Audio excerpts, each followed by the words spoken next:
الله من قرأ الفاتحة.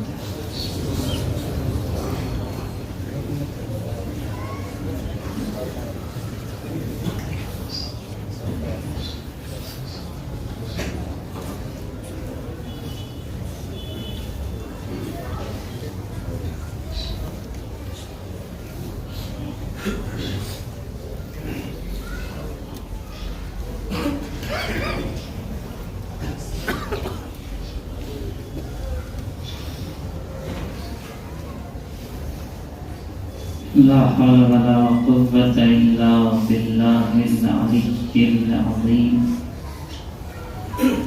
حسبنا الله ونعم الوكيل، نعم المولى ونعم النصير. الحمد لله الذي هدانا لهذا وما كنا لنهتدي لولا أن هدانا الله. لقد جاءت رسل ربنا بالحق،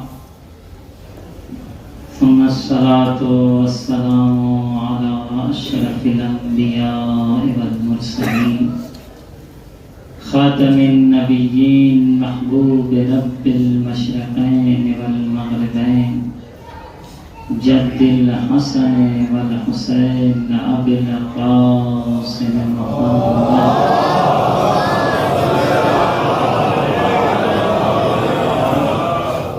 وعلى آله الطيبين الطاهرين المعصومين المنتجبين، لا سيما بقية الله في الأرضين، واللعن الدائم على أعدائهم أجمعين.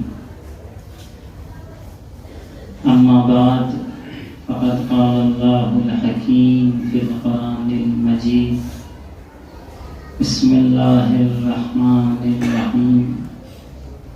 إنا أعطيناك الكوثر فصل لربك وانحر إن شانئك هو الأبتر. صلوات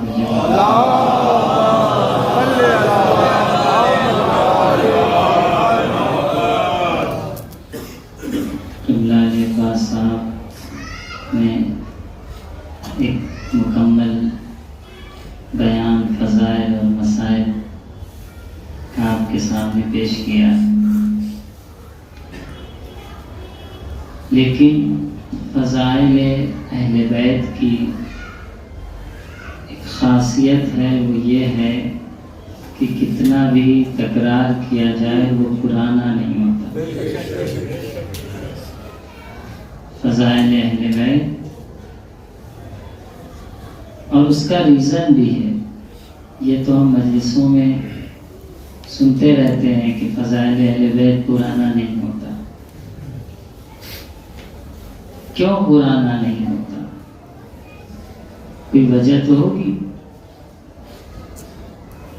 کیونکہ دنیا کا ہر کام کسی نہ کسی دلیل، کسی نہ کسی وجہ پر بیس کرتا ہے۔ تو فضائل اہل بیت کیوں پرانا نہیں ہوتا؟ اس کی وجہ یہ ہے کہ ہم جتنا بھی فضائل بیان کر لیں، حق کے فضائل ادا ہی نہیں کر سکتے۔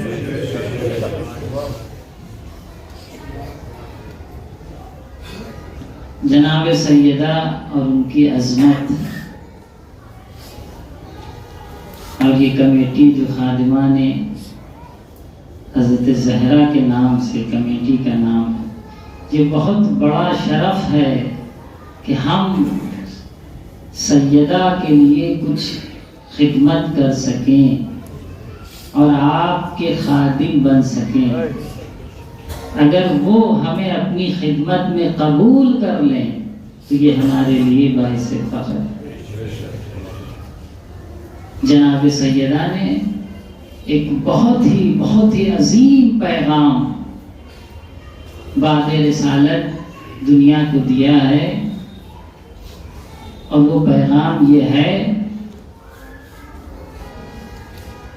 کہ مولا کائنات کی حقانیت کو ثابت کرنا، یہ ہماری ذمہ داری۔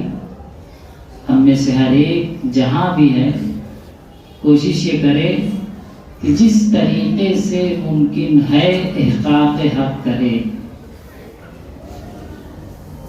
احقاق حق کرنا ہماری ذمہ داری۔ اور اس سے پہلے کہ میں گفتگو کچھ کروں، پھر یہ سوال آتا ہے کہ ہم احقاق حق کیسے کریں اور حق کے راستے پر کیسے چلیں۔ خود ہمارے مرجع علی قدر آیت اللہ سیستانی حفظہ اللہ، جن کے آفس میں اور استفتاء جو اردو سے پوری دنیا میں آتے ہیں، وہ ہمارے پاس، ان کی کیا تاکید ہے؟ حقانیت اہل بیت کو دوسروں تک پہنچائیں۔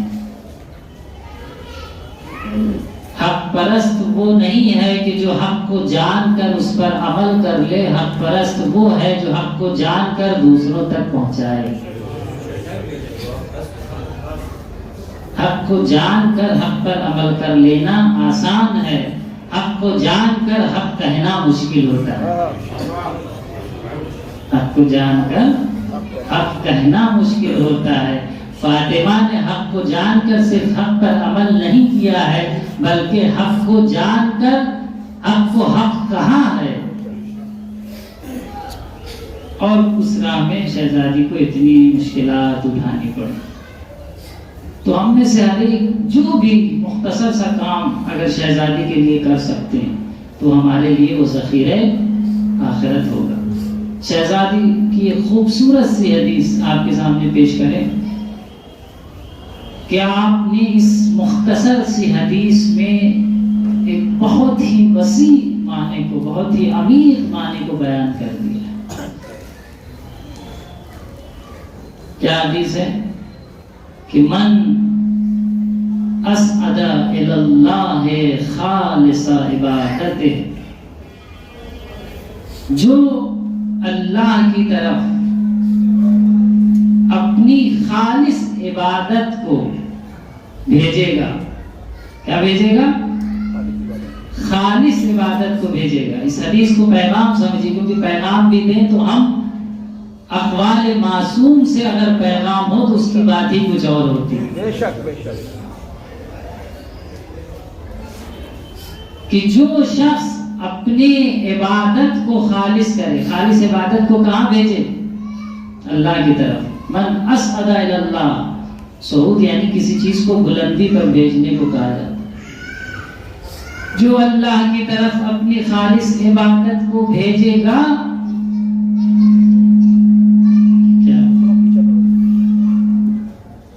جو اللہ کی طرف خالص عبادت کو بھیجے گا، من اسعد الی اللہ خالص عبادت ہی، تو اللہ کیا کرے گا؟ احبط اللہ الیہ افضل مصلحتہ۔ آپ کہتے ہیں کہ اللہ نے ہمارے لیے کچھ اچھا تقدیر کر دیا ہوتا تو اچھا تھا، ہر کام میں وہ مل جاتا جو سب سے بہتر تھا۔ ہر انسان کو تلاش ہوتی ہے زندگی میں، اچھی روزی ملے، اچھے اولاد ملے، اچھا رشتہ ملے، زندگی میں کامیابی ملے۔ ہر انسان کی خواہش ہوتی ہے کہ ہر چیز اچھی ملے۔ تو اگر اچھی چاہیے تو اللہ کی طرف کچھ اچھا بھیجو۔ عبادت سے مراد نماز نہیں ہے، ہر وہ کام جو بندگی پروردگار کے تحت انجام دیا جائے وہ عبادت ہوا کرتا ہے۔ شہزادی دربار میں کھڑے ہو کر احقاق حق کر رہی تھی، یہ صرف احقاق حق نہیں تھا بلکہ عبادت پروردگار کر رہی تھی۔ سلام دینے پر محمد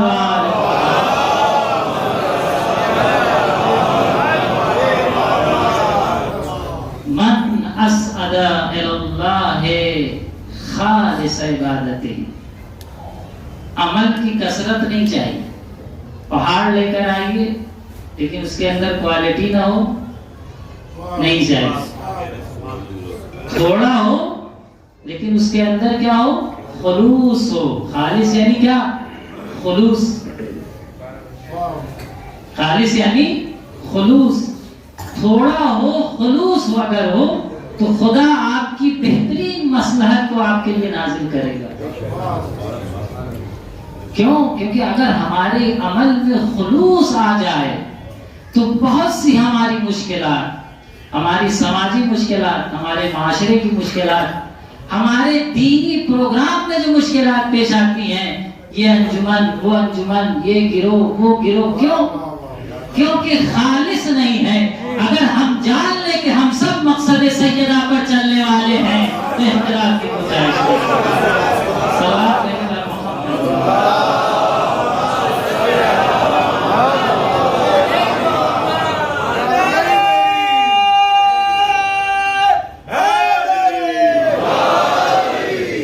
اگر ہم یہ پہچان لیں کہ ہم مقصد سیدہ پر چلنے والے ہیں، ہم مقصد علی پر چلنے والے ہیں، ہم اہل بیت کے راستے پر چلنے والے ہیں، تو پھر یہ سلیقے کا اختلاف تو نیچرل ہے، ہر فیملی اور گھر میں پایا جاتا ہے۔ اگر آپ کے 4 بچے ہیں تو ہر ایک کا اپنا نظریہ ہے، اپنی فکر ہے۔ آپ نہیں کہتے کہ تم گھر سے باہر چلے جاؤ، تم اس حجرے میں چلے جاؤ، کیوں نہیں کہتے؟ کہتے سب میرے بچے ہیں۔ تمام تر اختلاف کے باوجود اپنے بچے ہونے کے سائے میں اسے اکٹھا کر لیا کرتے ہیں۔ کرتے نہیں کرتے ہیں کہ جیسا بھی ہے میرا بچہ ہے۔ آپس میں لڑ رہے ہیں بچے، پھر بھی آپ کہتے نہیں بیٹا آپس میں مل جل کے رہو۔ آپ نہیں کہتے کہ تم غلط ہو گئے، اب تم گھر سے باہر چلے جاؤ۔ کیوں؟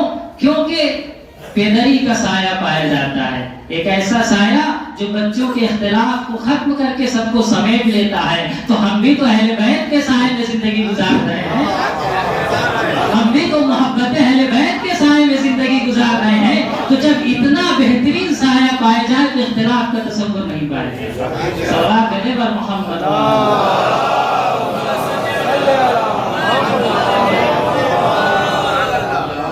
شہزادی نے بہت ہی اہم کردار تاریخ میں ادا کیا ہے۔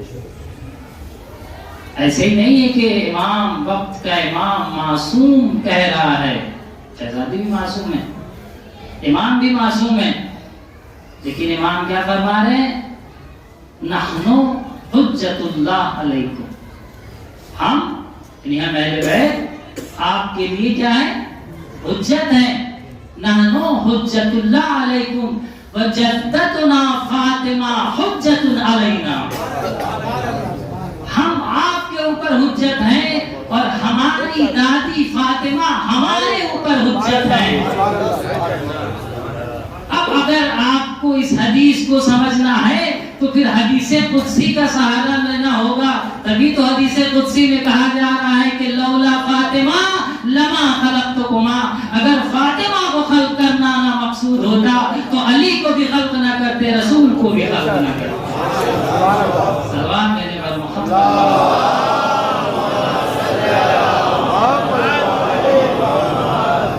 تو شہزادی دو عالم کی بڑی عظمت ہے۔ یہ بیٹی دنیا کیا کہہ رہی تھی؟ پیغمبر ابتر ہو گئے، پیغمبر کی کوئی اب وارث نہیں۔ کیوں؟ کیونکہ وہ پیغمبر کو اپنی مادی نگاہوں سے دیکھ رہے تھے، پیغمبر کو اپنی مادی نگاہوں سے دیکھ رہے تھے کہ ہمارے کلچر میں جب تک بیٹا نہیں ہے انسان کی نسل قطع ہو جاتی ہے۔ ان کے کلچر میں ایسے ہی تھا، بیٹی کا کوئی تصور، وہ یہ سوچ رہے تھے کہ پیغمبر کو جب بیٹا، ایسا نہیں کہ اللہ نے نہیں دیا، کہ کل کو کوئی کہے کہ بیٹا ہوا ہی نہیں دیا اور لے لیا، یہ بھی اللہ کا امتحان۔ جبکہ اللہ اپنے رسول کی نسل کو بیٹی سے چلا سکتا تھا، بیٹے سے چلا سکتا تھا، لیکن نہیں چلایا۔ اب اللہ جانے اس میں کیا حکمت ہے۔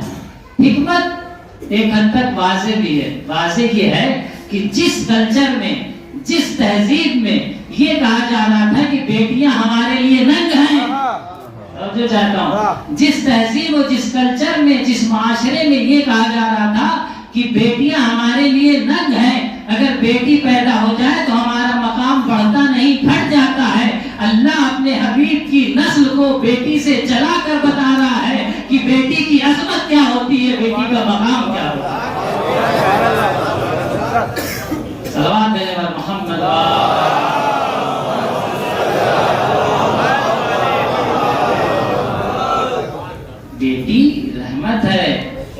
البناتو رحمت والبنون نعمہ.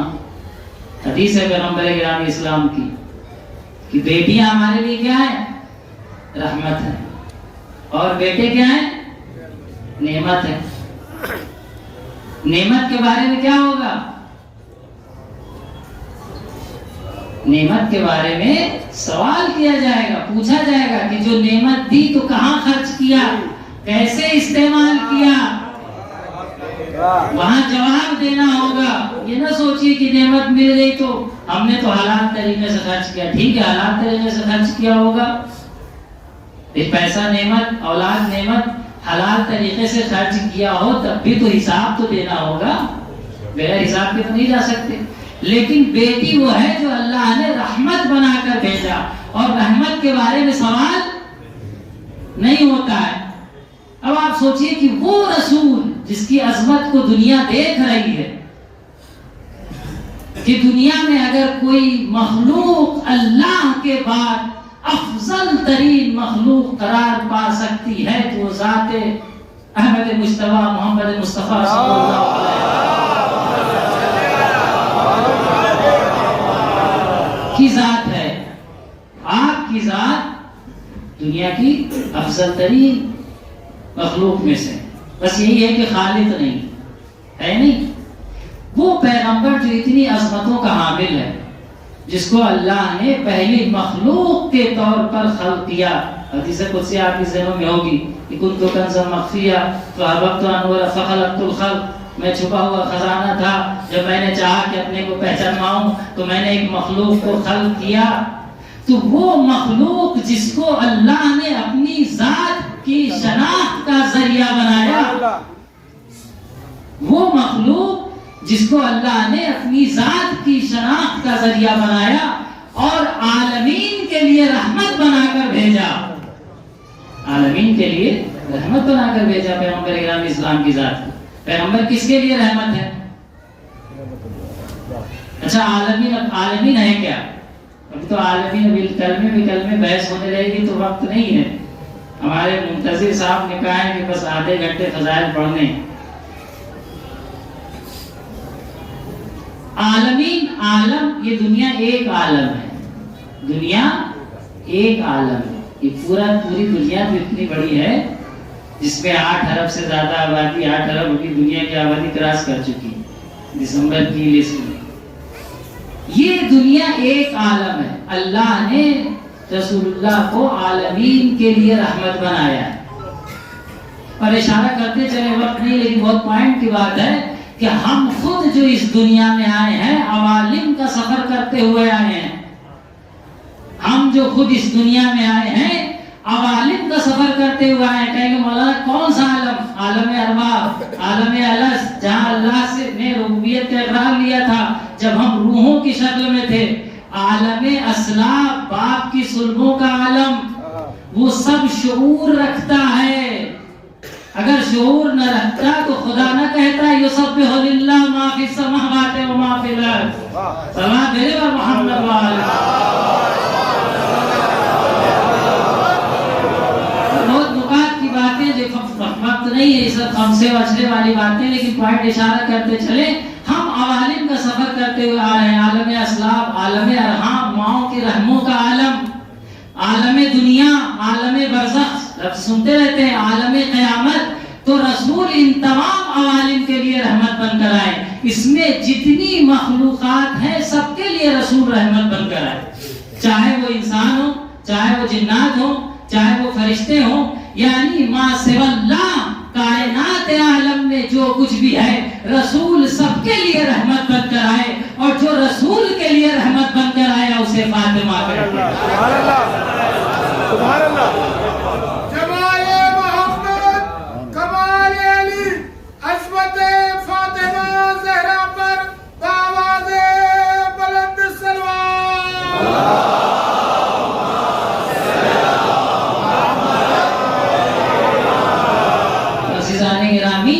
جو عوالم کے لیے رحمت بن کر آیا ہو اس ذات کو محمد کہتے ہیں، اور جو محمد کے لیے رحمت بن کر آئی ہو وہ ذات فاطمہ کی. اب آپ سمجھتے عصمت سیدہ کیا ہے؟ وہ بیٹی کہ رسول جب تھک کر آتے تھے گھر میں تو یہ کہتے تھے کہ میں جب اپنی بیٹی فاطمہ کو دیکھتا ہوں تو میرے اندر جذبہ تبلیغ پیدا ہوتا ہے، یعنی تھکاوٹ دور ہو جاتی ہے، دوسرے الفاظ میں تھکاوٹ دور ہو جاتی ہے۔ بھئی کیا رسول سے اور فاطمہ میں کیا رشتہ پایا جاتا ہے کہ رسول جب تھک کر آ رہے ہیں، رسول جب امت کی مشکلات و سختیوں کو جھیل کر آ رہے ہیں تو رسول کیا ہو رہے ہیں؟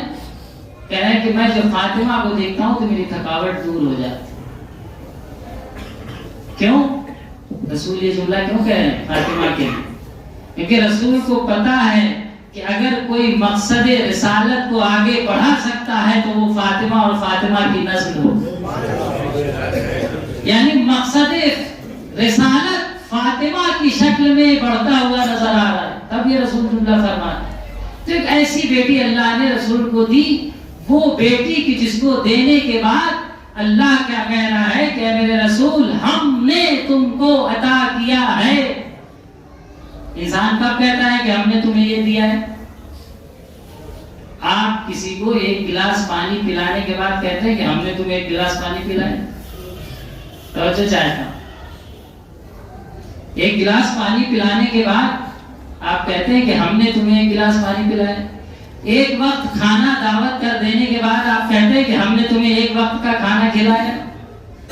25, 50, 100, 200, 1000 روپے دینے کے بعد کہتے ہیں کہ ہم نے تمہیں دیا تھا؟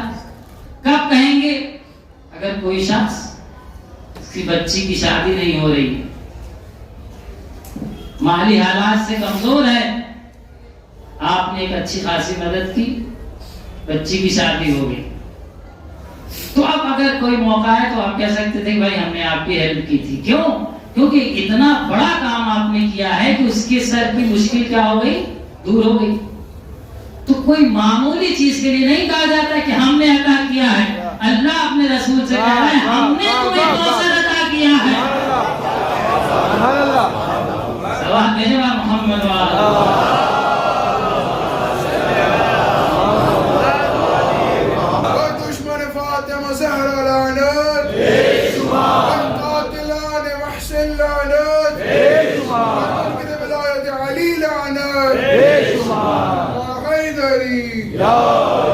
بے شک جس طریقے سے صلوات بھیجنا عبادت ہے اسی طریقے سے لعنت بھیجنا بھی عبادت ہے۔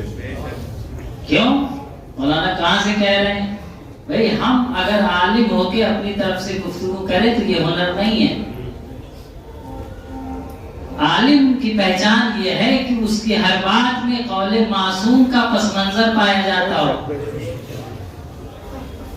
بات آئی تو یہ بھی ایک پیغام دیتے چلے کہ آج کے معاشرے میں ہر شخص یہ دعویٰ کر رہا ہے کہ ہم عقل مند ہیں۔ ہر وہ شخص جس کو تھوڑی سی لوگوں کے درمیان لب گشائی کی صلاحیت ہے وہ یہ دعویٰ کرتا ہے کہ ہم سے بڑا عقل مند تو سمجھدار نہیں ہے کوئی، اور ہم جو بتا رہے ہیں وہی عین حق ہے اور عین دین ہے نہیں ہے؟ ہو رہا ہے ہمارے معاشرے۔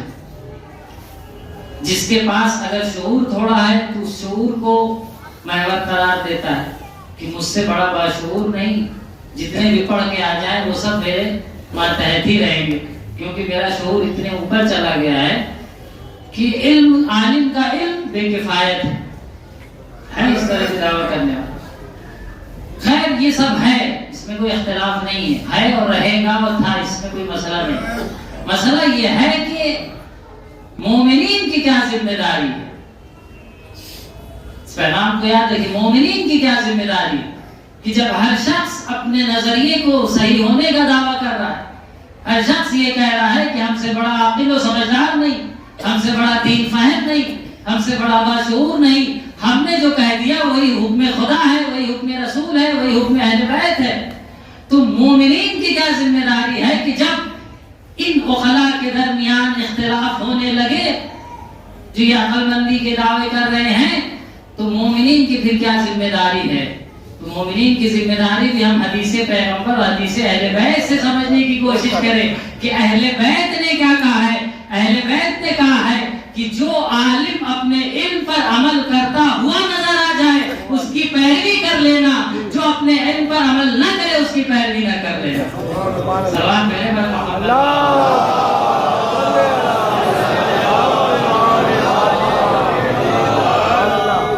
تو پہلی بات یہ کہ وہ عالم ہو، اور دوسری بات یہ کہ وہ اپنے علم پر عمل کر رہا. جب اختلاف ہو جائے تو حق وہی ہوگا جہاں علم کے ساتھ عمل پایا جائے. شہزادی کو اللہ نے رسول کو عطا کیا اور یہ کہا کہ ہم نے آپ کو کوثر عطا کیا، ہم نے آپ کو خیر کثیر عطا کیا. کوثر کا ایک معنی مفسرین نے کیا کیا؟ خیر کثیر، یعنی ایک ایسا خیر جو لامتناہی ہے، ختم ہونے والا نہیں ہے. اسی لیے کہا گیا کہ نسل سادات خیر کثیر کا ایک مصداق ہے. قیامت آ جائے گی، نسل سادات ختم نہ ہوگی. قیامت آ جائے گی لیکن نسل سادات ختم نہ ہوگی.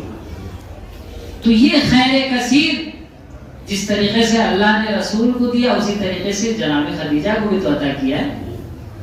ایک ایسی بیٹی عطا کی، ایک ایسی بیٹی عطا کی کہ جو خیر کثیر کا سبب بنی. تو خدیجہ جیسی بیوی کو یہ بیٹی کیوں ملی؟ اور بھی تو رسول کی زوجات تھیں، توجہ چاہتا ہوں، اور بھی تو رسول کی زوجات تھیں، ان سے یہ خیر کثیر کیوں نہ ملا؟ کہا نہیں، یہ خیر کثیر خدیجہ سے ہی عطا کیا جائے گا، کیونکہ خدیجہ نے اسلام کی راہ میں مال کثیر عطا کیا تھا. تو پتہ یہ چلا کہ خیر کثیر اسے ملے گا جو راہ خدا میں مال کثیر عطا کرے گا. صلوات میرے پر محمد.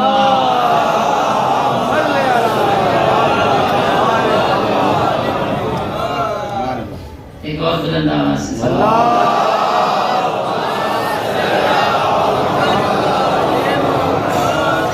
تو خیر کثیر کسے ملے گا؟ جو راہ خدا میں مال کثیر عطا کرے گا. تو اگر یہ سوچ رہے ہیں کہ ہم کنجوسی کر کے کسی بڑے مقام تک پہنچ جائیں تو مشکل کام ہے.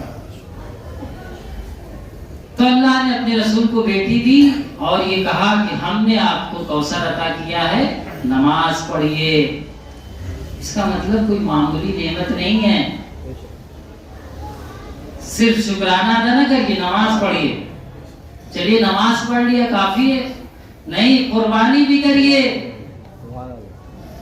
تو یہ بیٹی کیا خاصیت ہے؟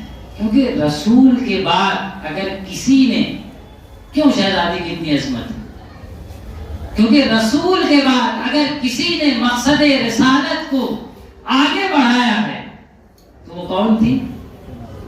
شہزادی فاطمہ زہرا سلام اللہ.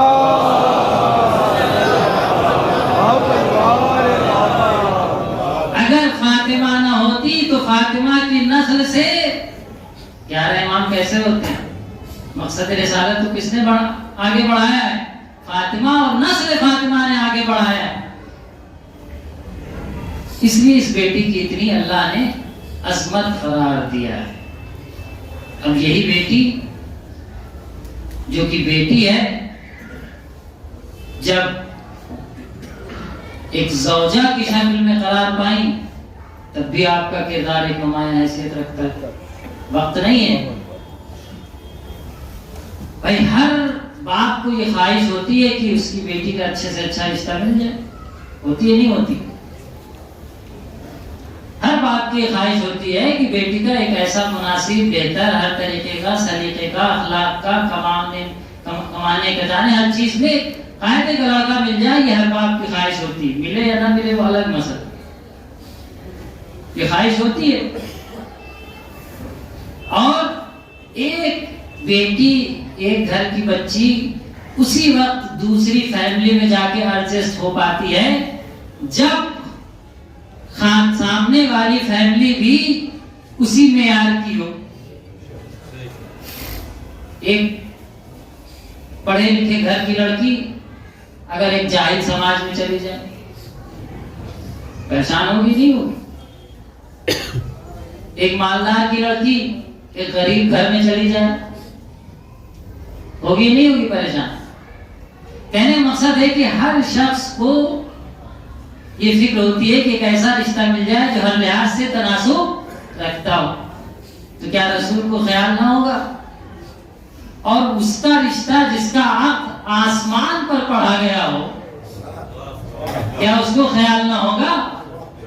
تو اسی مرحلے کے اعتبار سے ایک ایسا شوہر کا بھی انتخاب کیا کہ اگر یہاں علم ہے تو یہاں بھی علم ہے، یہاں تقویٰ ہے تو یہاں بھی تقویٰ ہے، یہاں پرہیزگاری ہے تو یہاں بھی پرہیزگاری ہے. یعنی تمام تر کمالات جس طریقے سے شہزادی میں پائے جاتے تھے اسی طریقے سے مولا کائنات میں پائے جاتے. تو یہ بیٹی چاہے وہ ماں کی حیثیت ہو، بیٹی کی حیثیت ہو، چاہے زوجہ کی حیثیت ہو، چاہے ماں کی حیثیت ہو، ہر مرحلے میں ایک نمونہ کردار ہے شہزادی دو عالم. اور اسی لیے کہا گیا کہ پیغمبر کی جو نسل ہے انما نسلہ من مبارکہ، شہزادی کے وجود کے ذریعے سے پیغمبر کی نسل چلی. تو اسی لیے کہا گیا کہ پیغمبر کی جو نسل چلے گی وہ ایک بابرکت بیٹی کے ذریعے نسل چلے گی. اس کے ذریعے سے ایک بابرکت بیٹی. اللہ اپنے رسول کے بارے میں کہہ رہا ہے انما نسلہ من مبارکہ، رسول کی جو نسل چلے گی وہ بابرکت بیٹی کے ذریعے چلے گی. اب یہ بیٹی کیسے بابرکت ہے؟ ویسے تو آپ کے سامنے بالکل واضح ہے کہ جس سے پیغمبر کی نسل چلی، آج ساری دنیا میں سادات موجود ہیں، یہ سب بیٹی کی برکت ہی ہے. لیکن اگر شہزادی کی برکت کو محسوس طریقے سے زندگی میں دیکھنا ہے تو آئیے آپ کو ایک خوبصورت سا واقعہ سناتے ہیں اور آپ کی زحمت کو ختم کریں. ایک بلند آواز سے صلوات بھیجیں.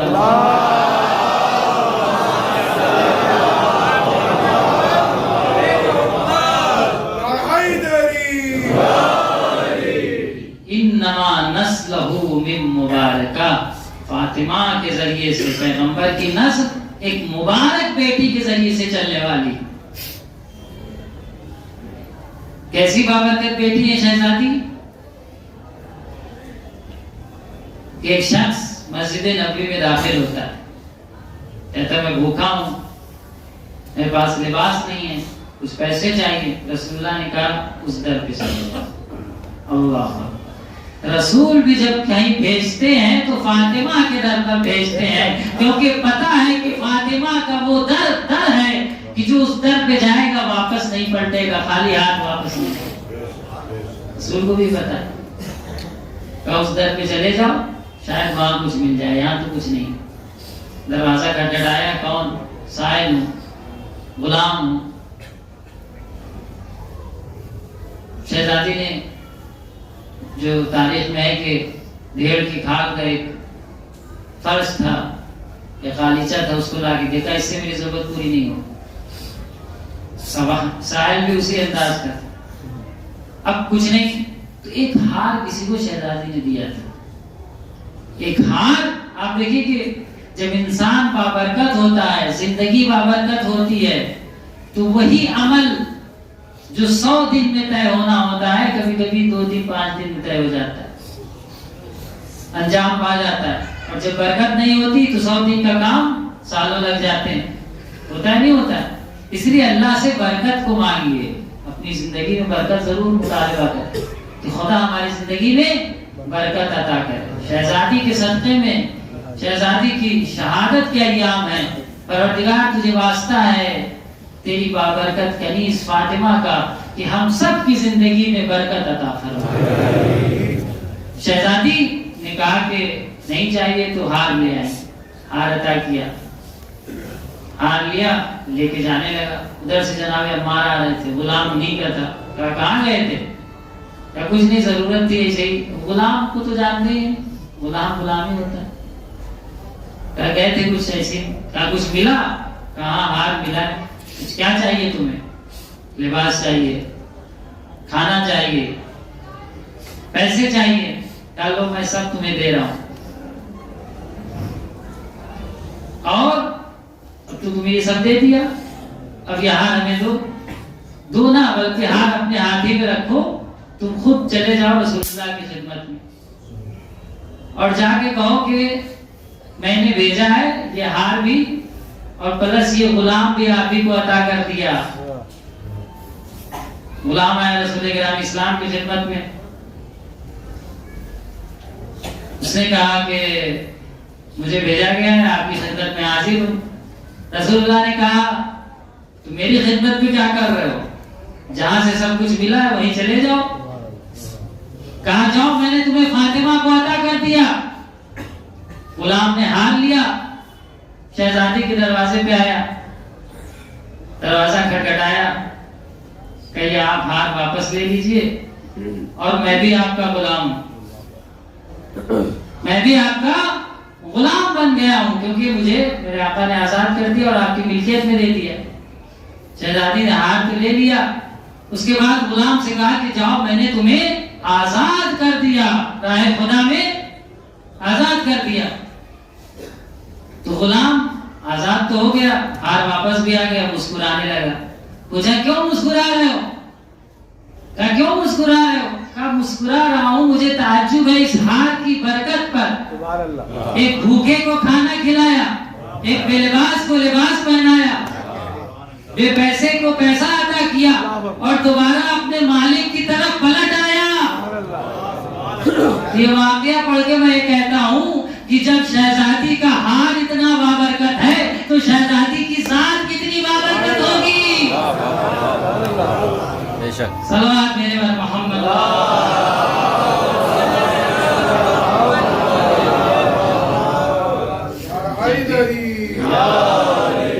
بس عزیزوں, عرصہ دینے جمع ہوئے ہیں نا اس ٹھنڈک کے موسم میں.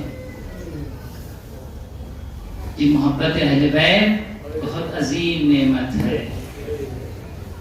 یہ محبت سیدہ بہت عظیم نعمت ہے. ہمیشہ یہ دعا کریں کہ مرتے دم تک یہ محبت ہمارے ساتھ چلے. جب کچھ نہ ہوگا ہمارے ہاتھ میں, محشر میں جب ہمارا دامن خالی ہوگا تو یہی محبت کام آئے.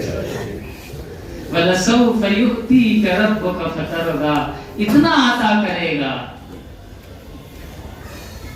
عزیزوں, یہ جو آنسو ہم بہا رہے ہیں شہزادی کی, علماء کی سیرت رہی ہے جن علماء نے ایام فاطمیہ کو دنیا تک پہنچانے کی کوشش کی ہے.